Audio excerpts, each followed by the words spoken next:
designing and implementing a domain and forest infrastructure, where we're going to cover some of the top level design considerations for creating a domain and a forest, as well as potentially restructuring them. And we're going to touch on a few of the more difficult and rarer types of implementation tasks that go along with these. Specifically, we're going to go over domain and forest architecture, and that's where we're going to spend the most of our time in this nugget. We'll talk about trusts and the different types of trusts and why you might implement them. We'll talk about the different domain and forest functional levels, mainly the importance of understanding how you move from one level to the next. We'll talk about domain upgrades and migrations, domain renaming, and forest restructures. I'm at least going to help you understand what that is capable of, what it isn't capable of, and how to kind of get it started, what the basic process is. And I'm going to show you where you would go to set up Kerberos Realm trusts, which kind of ties back into this whole idea of trusts, but it's kind of a specific little thing, and I just want to make sure you know where that's located in the product.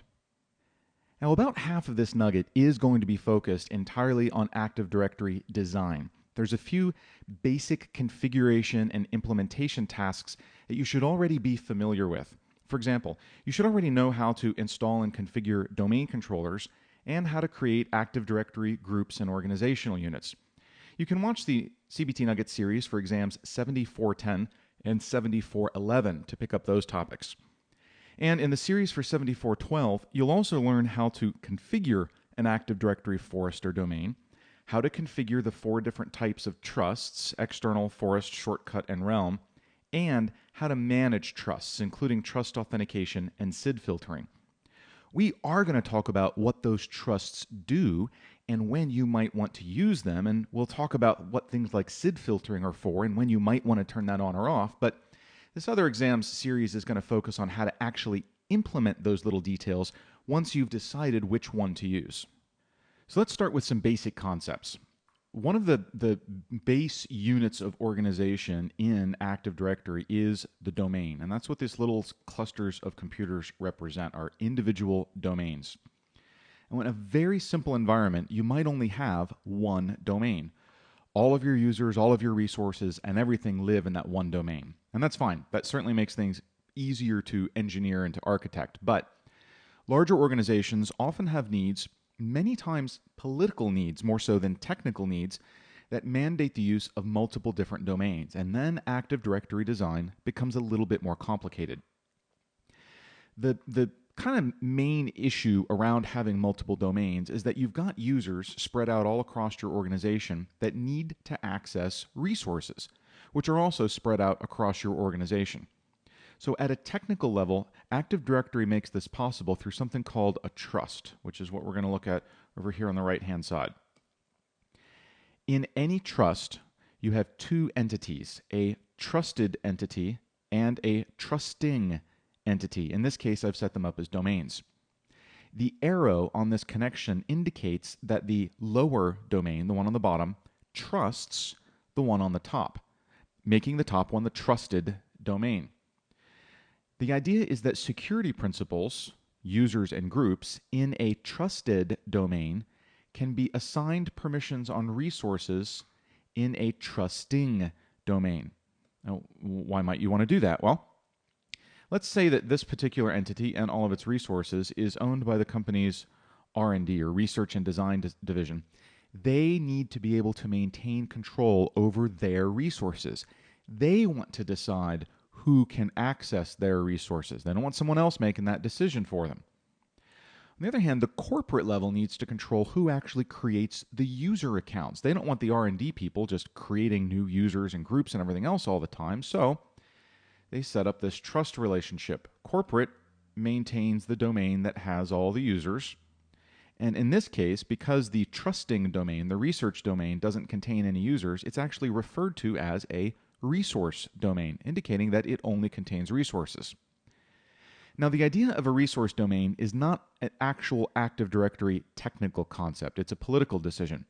That means you can't actually make a domain that is only capable of containing resources. The folks down here in R&D could certainly create user accounts in their domain if they wanted to.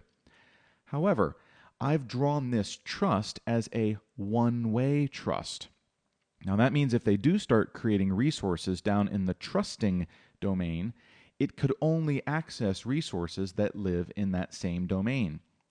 No one else trusts the research domain, and so its user accounts would have no authority anywhere else. So the way this all sort of gets structured in Active Directory is called, well, I guess the base unit we'll start with is a tree. So here over on the left-hand side, I've created a domain called company.loc, company.loc. It has child domains, sales and west. The sales domain has its own child domains, ent and pro. As you can see, these kind of form a tree structure visually, and that's what this is referred to, a domain tree. It exists in something called a forest. Even if you have a single Active Directory domain, you still have a forest. The first domain controller created in this forest has a special role, and it's referred to as the forest root. The first tree created in this forest is also referred to as the forest root tree. So it's simply a matter of precedent. Who came first? Now, within a domain tree, every domain enjoys a two-way transitive trust. Now, the two-way we've already discussed. It means that users created here can be assigned to resources here and vice versa, because as the arrow shows, the two domains trust one another. You do not have to set this type of trust up. It is automatically created between children and parent domains. It is also transitive. It means that a user account created here can be assigned permissions to resources all the way up here, because the trust goes through these different hops. So the trust can follow the chain of trusts. It means that, well, you can go sideways too. It means that a user account created here could be assigned permission to resources here by going up through the chain of trust. So it's all transitive. Now, this is a fairly simple design. You don't have to set anything up. You just, when you install your domain controllers and you create your domains, you set them up as children of a parent, and all of this just happens magically. It's very, very straightforward. It's certainly not the only option for setting up domains in Active Directory, though. For example, here's one that's a little bit more complex. I'm keeping the same basic domain structure, although I notice I've forgotten to draw in the little arrows. Hang on. There we go. I swear sometimes I'm going to have to take a class in Visio. So we've got two different trees in this forest. Now I've laid them out very specifically. I've put this one at a slightly higher level because it is still the forest root domain. And that means when I set up a new tree in this forest, there is an automatic two-way transitive trust between all trees and the forest root. So what that means is, by default, a user here could access resources here by following this implicit trust with the forest root down through the transitive. So essentially, the short answer is, by default, within a forest, every single domain trusts every single other domain in a two-way transitive fashion, and you don't have to set any of that up. And the only reason we refer to these as being different trees is mainly because of the naming, right? This one is rooted at company.loc, and so everything else hangs off of that. This one is started at org.loc, and everything else hangs off of that. That's what makes them separate trees within this overall forest. Now, you can get into a little bit of a problem sometimes. Let's say there's a user here, and they frequently need to access resources over here. Well, in order for their authentication to happen, because this domain down here, pro, still needs to authenticate that user. It means they first have to authenticate to their domain, then to the parent domain in their forest, then they have to authenticate to the root of the forest, then they have to authenticate here, and they have to authenticate here. That's 4 hops. If they're doing this a lot, you can find that performance becomes, well, not so awesome. And so Active Directory has something to help address that. And it's called a shortcut trust. Shortcut trusts, and this is what I've drawn here with a little dashed line, shortcut trusts are designed to create a direct trust between two domains that technically already trust each other. They just do it through a complex series of hops. So this shortcuts it. It means that when a user here needs to access a resource here, this domain directly trusts this domain. And so the user only has to authenticate here and here in order to get to their resources. Now these shortcut trusts can be created as either one-way or two-way. Now in this one, because I've only put the arrowhead on one side, it means that this domain trusts this domain. So users from here can get to resources from here if they're given permissions. You could have created this as a two-way, but I didn't. Regardless of how you create them, they are transitive. Now that means a user here can access resources here without me setting anything else up, and this time they only have to go through 2 hops. Now before I set that shortcut in place, they would have had to go from, let's see, here to here to here, 1, 2, 3 hops. So we've taken 1 hop out of the equation that way. So these forest or intra-forest shortcut trusts are strictly designed to speed up authentication. Now there's a little bit of a political issue that can come into play with forests. You see, within each of these domains, there is a built-in domain admins group. And any members of that group have full control over everything in that domain.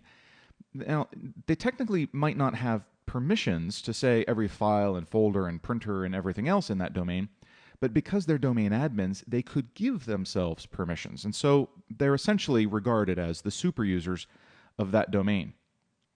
At the forest level, you have a built-in group called enterprise admins. And although they might not have direct permissions to things in all these domains, they can give themselves, they can essentially put themselves into the domain admins group within any domain they want to. The intended purpose of the enterprise admins group was just to manage certain forest-wide resources, such as the Active Directory schema or design of Active Directory that's shared across the forest. But because they have the ability to put themselves into any domain's domain admin group, they are essentially super-powered users for the entire forest. Now that creates a political issue for some organizations. You know, the folks over in this tree might say, no, that's fine. The enterprise admins are our top IT guys. We want them to have full permissions. These guys might not feel that way. They might say, the whole reason we established a separate domain and a separate domain tree was because we need to control who has access to our resources. We don't trust these guys, and we can't have them going and putting themselves into groups. So in that case, you can't have a single forest. Because of the all-powerful nature of the enterprise admins group, the forest itself is your ultimate security boundary, and that's why some organizations will actually set up separate forests.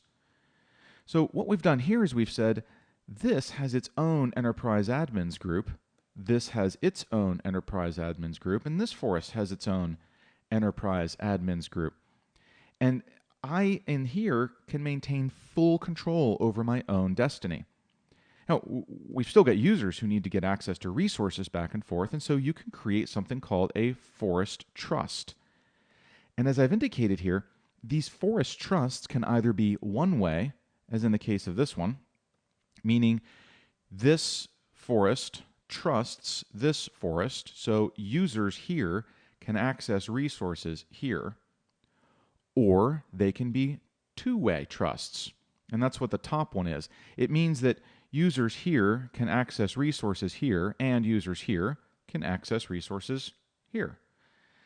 These are also transitive. Well, you can actually set them up in a couple of ways, as one-way or two-way, but they're always transitive, meaning, I don't have enough on here, but if this forest trusts this forest, and this forest trusted some other forest off to the side, then that would flow through to all of them. That's what it means by transitive. So the idea here is that by establishing a separate forest, we've created a hard security boundary that can't be crossed. if the folks who run this little organization here decide that they want to make someone a super user from here in their forest, they can do that, but they get to make that decision. Simply being an enterprise admin in this forest doesn't grant you any permissions over here, although your user account could be granted permissions by the folks who run the show over here. So that's why some organizations wind up having a lot of forests, is because they need to control how many super users have access to individual resources. Now, there's a few other types of trusts that can come into play. These typically do not occur between forests, but rather occur between specific domains. For example, this first one is taking a modern Active Directory domain, right here, and it is establishing a trust with this NT domain. Now, these external trusts, as they're called, can be set up as one-way or two-way, although technically two-way is a misnomer. You cannot set up a two-way external trust. What you can do is set up two one-way complementary external trusts. But the effect of that is a two-way trust, and so that's what we tend to call it. So what this says is users here can access resources here because this is a trusting and this is the trusted. So this is only to external NT domains, and it's non-transitive. It means that users, well, let's see.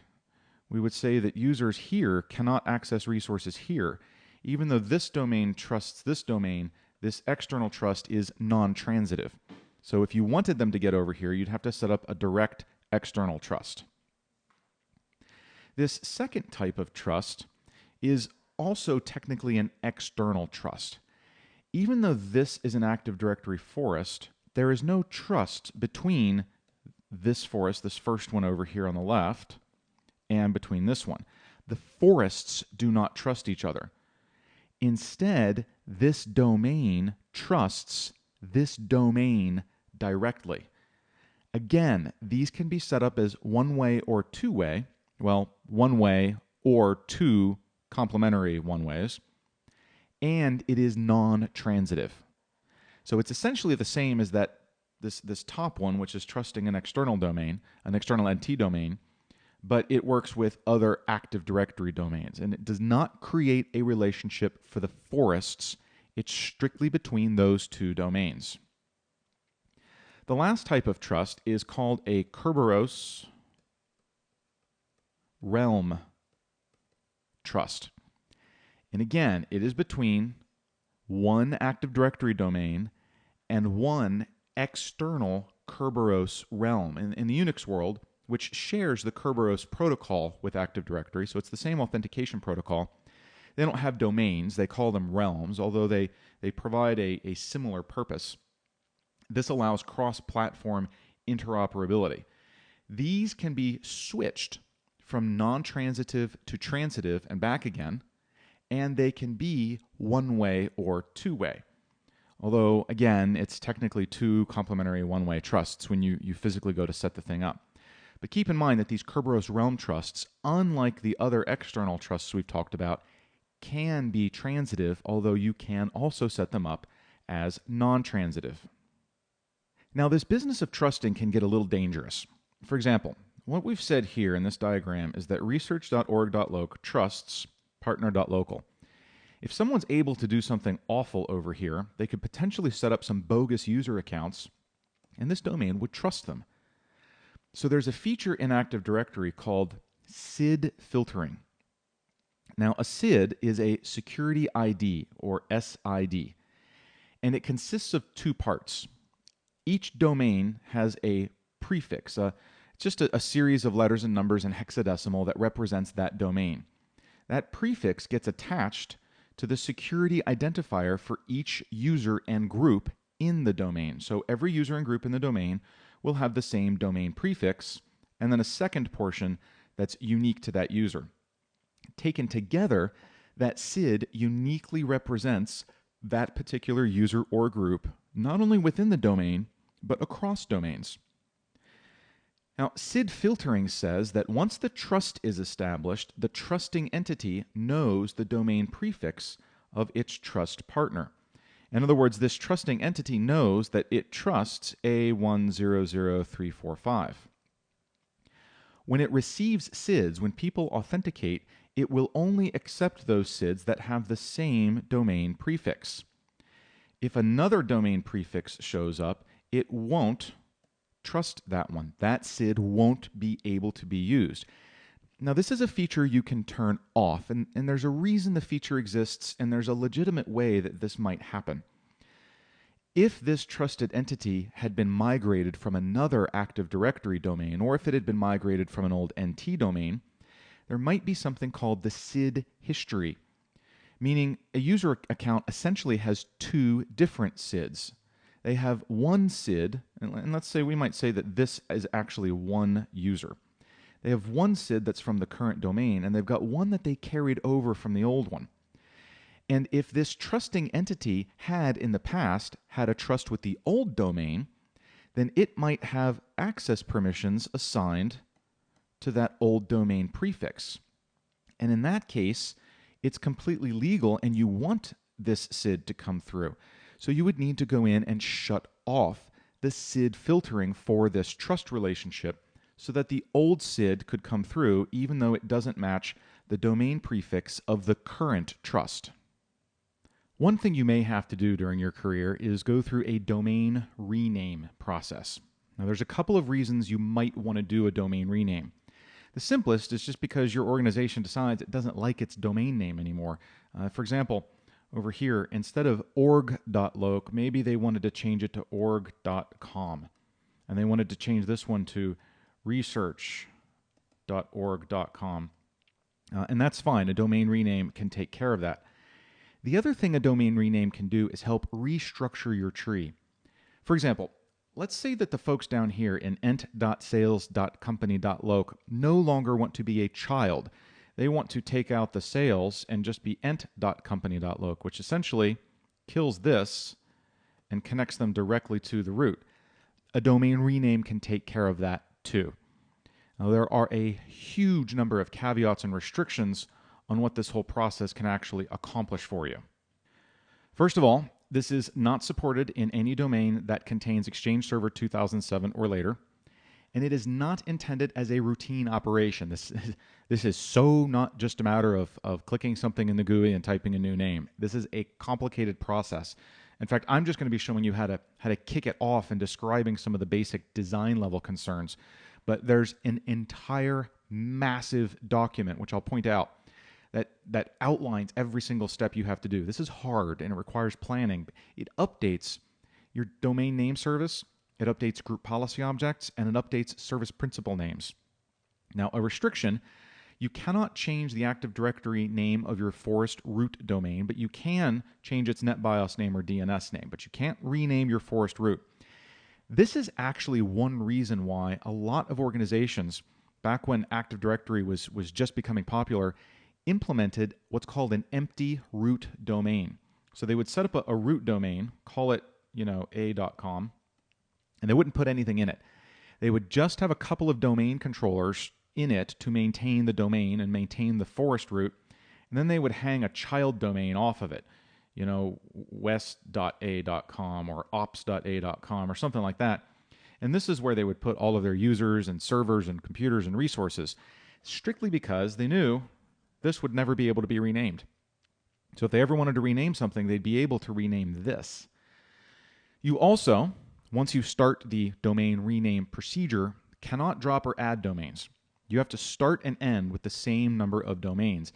And you can't have name conflicts. In other words, so let's take this. Let's say you've got domain A and domain B. What you cannot do is change this one to B and this one to A in a single step. Not allowed. Now, what you could do is start with A and B, take one step to change this to C and D, and then take another step to turn this to B and A. So you can't swap domain names within a single operation. You have to go through this entire awful operation twice, which means you might want to think about how badly you actually want to do it. So those are the basic caveats and restrictions on this entire process. So there's a specific command line tool that you're going to use to accomplish many of, not all, maybe not even most, but many of your domain rename tasks. And this entire process starts with it. It's rendom. Now I'm running this on Windows 8, and I've installed the RSAT, the Remote Server Administration Toolkit. So that's why I have this utility. It's also available on all Windows Server 2012 domain controllers. So when you run this thing initially, what it's going to do is create an XML file called a state file. That's going to list every single domain controller in the forest. And as the domain controllers are taken through the domain rename process, this state file is going to update itself so that it knows where each domain controller is. And as you complete each step in the process, you get the information you need to run the next rendom command in the sequence. So the four states for domain controllers are initial, and this is what they're all set to when you actually start the process, prepared, and that means that the domain rename instructions have been verified by the domain controller independently. It's ready to go. It's prepared. Final.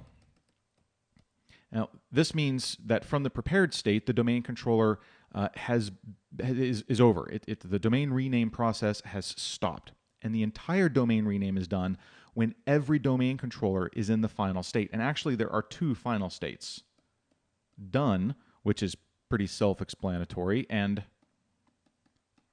error, which you sincerely hope you will never see. So the steps that you take, that the rename procedure takes to attempt to take a domain controller from the initial state to the prepared state, and from the prepared state to one of the final states, can only be executed after every domain controller in the forest has reached that state. In other words, you got to get every DC into the initial state first. Then you have to move every DC to the prepared state.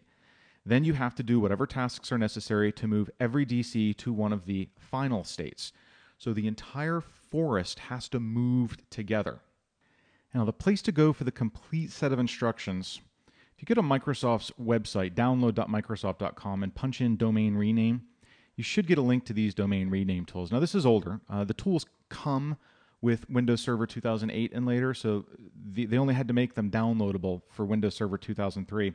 But the thing you're actually after here is not so much the tool, it's these documents, including the step-by-step guide to implementing domain rename. That's what you need to work on. You'll notice that this does include the two utilities, rendom.exe and gpfixup.exe. Again, Windows Server 2012 has the tools you need already, but this is still the definitive guide on how to actually conduct the rename. So you're going to start it with rendom, but then the exact steps you take, which are going to differ depending on your environment, are going to be based on what you read in these guides. So please make sure you read those guides before you even start thinking about planning this. Now, one of the things that's a lot less dangerous, and that you're certainly going to run into, is domain functional level upgrades. Now, Windows Server 2012 supports an in-place upgrade from Windows Server 2008 or 2008 R2, meaning if you've got one of those operating systems, you can just install Windows Server 2012 on top of the old one, and it'll upgrade to the new operating system. That does not change the functional level of the Active Directory domain or the forest. Now let's get into Active Directory users and computers, and I'll show you what I mean by that.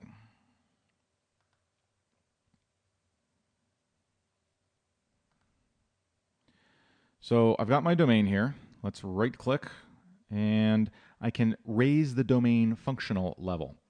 Now, this domain was installed from scratch at Windows Server 2012, so I can't make any changes. If it was at a lower level, this would be a little drop-down box, and I could pick a different one. So here's the basic process that you're going to have to follow for that. Number one, you're going to run a tool called AdPrep. You typically have to run this twice. You have to run it once against the domain and once against the forest. Now, depending on what version of Active Directory you're coming from, it will perform different tasks. The forest one may not always, again, depending on the version you're coming from, may make some schema changes to Active Directory. So this is a permanent process, permanent step. Once you've prepared for upgrading, you upgrade your domain. So you only have to do this once per domain. This isn't done on a per domain controller basis. So you bring the domain up to the desired functional level. Once all of the domains in a forest are all running at the same or higher functional level, you can upgrade the forest's functional level. And I'll show you in just a second where you would go to do that. So prep first, get all your domains, and then the forest. Typically speaking, upgrading to a higher functional level isn't going to break anything.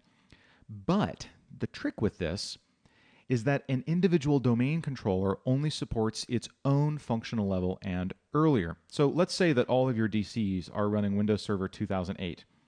That means that's the highest domain functional level you'll be able to go to, and therefore the highest forest level you'll be able to get to. Now let's say you come in and you upgrade one of your domain controllers so that it's running 2012. Now you've got a mix. That new domain controller will still be running at the 2008 domain functional level because that's the entire domains level. You can't move the domain functional level up until all of your DCs are running 2012. Once they're all running 2012, you run AD prep, you prep the domain, you prep the forest, you upgrade the domain functional level to the 2012 level, then you can upgrade the forest to the 2010 level. So all of this is definitely a process that occurs in stages throughout your environment. Now, the other tool you'll have to get into, let's close ADUC here and get back to Server Manager, is Active Directory Domains and Trusts.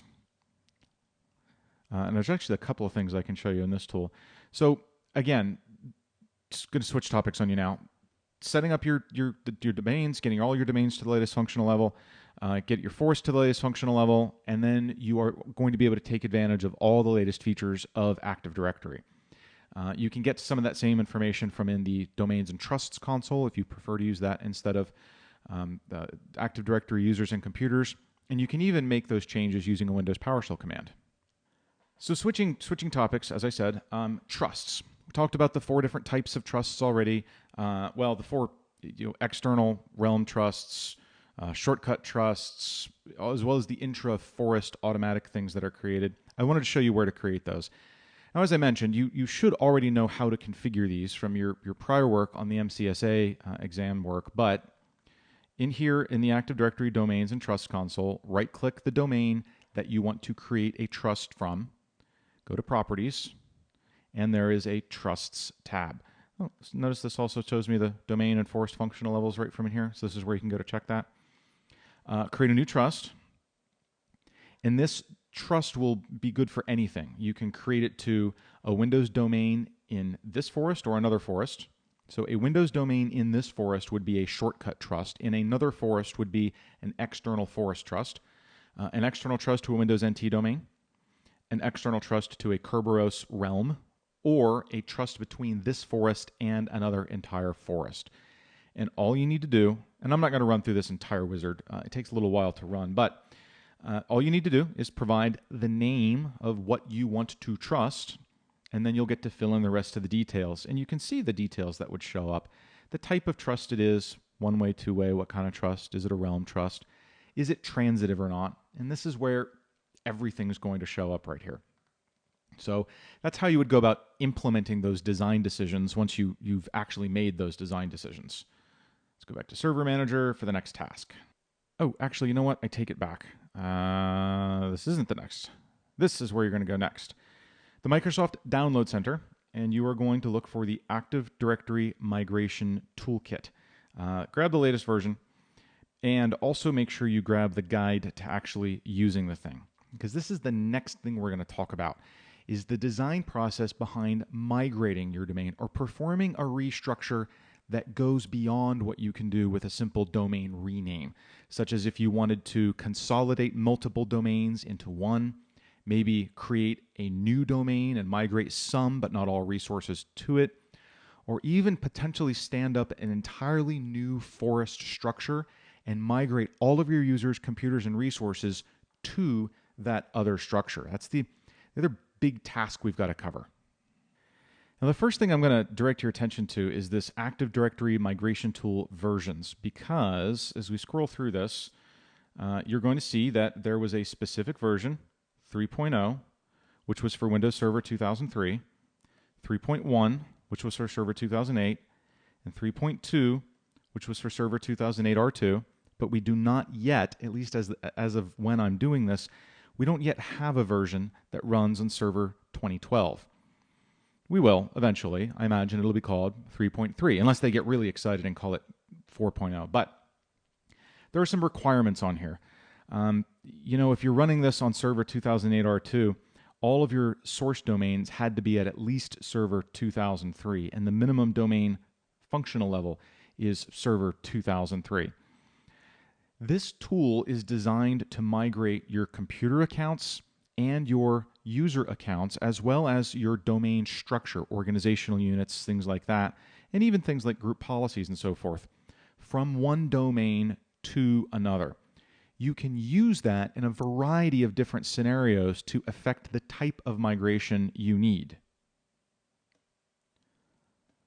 For example, in this forest, let's say that we decided we no longer wanted to have the ent and pro subdomains, and that we instead wanted to merge all of their stuff into their parent domain. The ADMT can help you do that. Let's say that you've gone and acquired another entire company, and they've got a bunch of users and domains, and you want to get them all into your domains. The ADMT can do that. It can even migrate different resources into different domains so that you can kind of merge them into your existing structure if that's what you want to do. So it's a fairly complicated tool. There's definitely a lot of planning that goes involved. An entire discussion of it is outside the scope of this series, but know that the ADMT is the tool, and know that there are some version restrictions on which version is capable of running on which particular version of Windows. Okay, so that took us through domain and forest architecture. We looked at trusts, talked about the importance of functional levels, domain upgrades and migrations, especially the need to know that ADMT tool is out there. Domain renaming, which I hope you never have to do, but if you do, please go through the document step by step. It's very important. And forest restructures, both through renaming and migration as techniques. And I showed you where to go in the Active Directory Domains and Trusts console to set up a Kerberos Realm Trust, as well as the other types of trusts that can be established both between forests and domains. I hope this has been informative for you, and I'd like to thank you for viewing.